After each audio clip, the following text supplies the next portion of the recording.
Now let's learn to isolate. So when you squeeze your pelvic floor muscles, if you're around other people, you should be able to isolate those pelvic floor muscles so they don't even know that you're squeezing your pelvic floor. Many of the mistakes that we see people make are that they hold their breath, or they clench their belly, or they clench their legs together, or they're squeezing their bottom. So those are some of the most common mistakes that we see.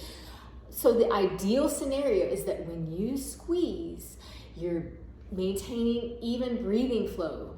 Your buttocks are relaxed. Your belly is relaxed. Even though you're tall, so it may have a little tension, but you're not activating those abdominals. Your legs are relaxed.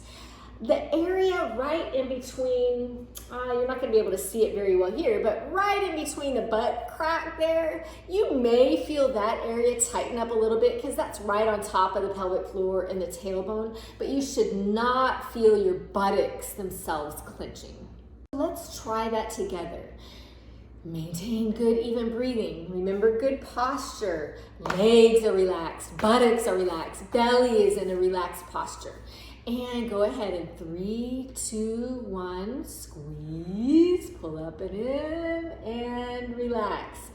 Did you see me cheating? No, you didn't, because I wasn't. Other than I was squeezing my hands, that's just a very natural way for me to teach that the pelvic floor is squeezing and relaxing. So, keep up the good work. If you have a hard time with this, don't be discouraged.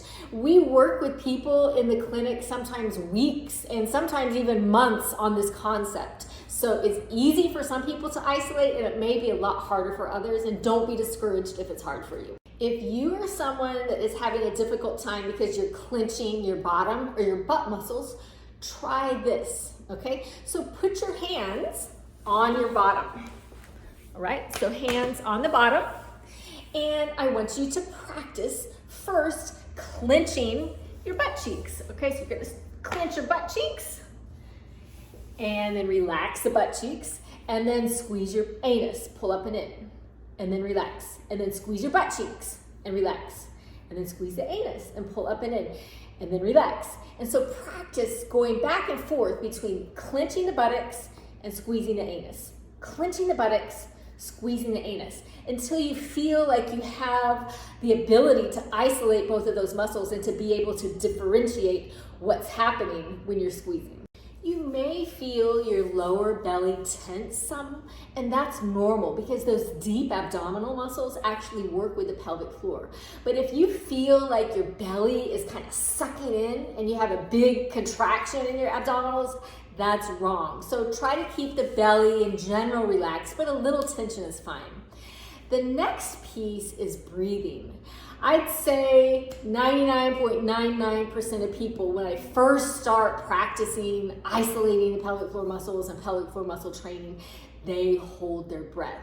And I understand it's a common reaction, but we want to maintain normal breathing. So breathing in through the nose and out through the mouth. In through the nose, out through the mouth.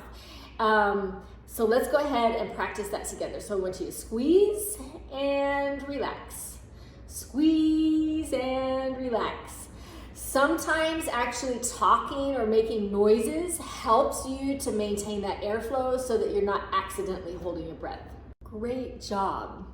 I know this can be very challenging, especially if this is a new skill for you. So give yourself time and patience. It takes people sometimes many weeks or months to be able to really grasp isolating the pelvic floor muscles, and then also coordinating between the front pelvic floor muscles and the back pelvic floor muscles.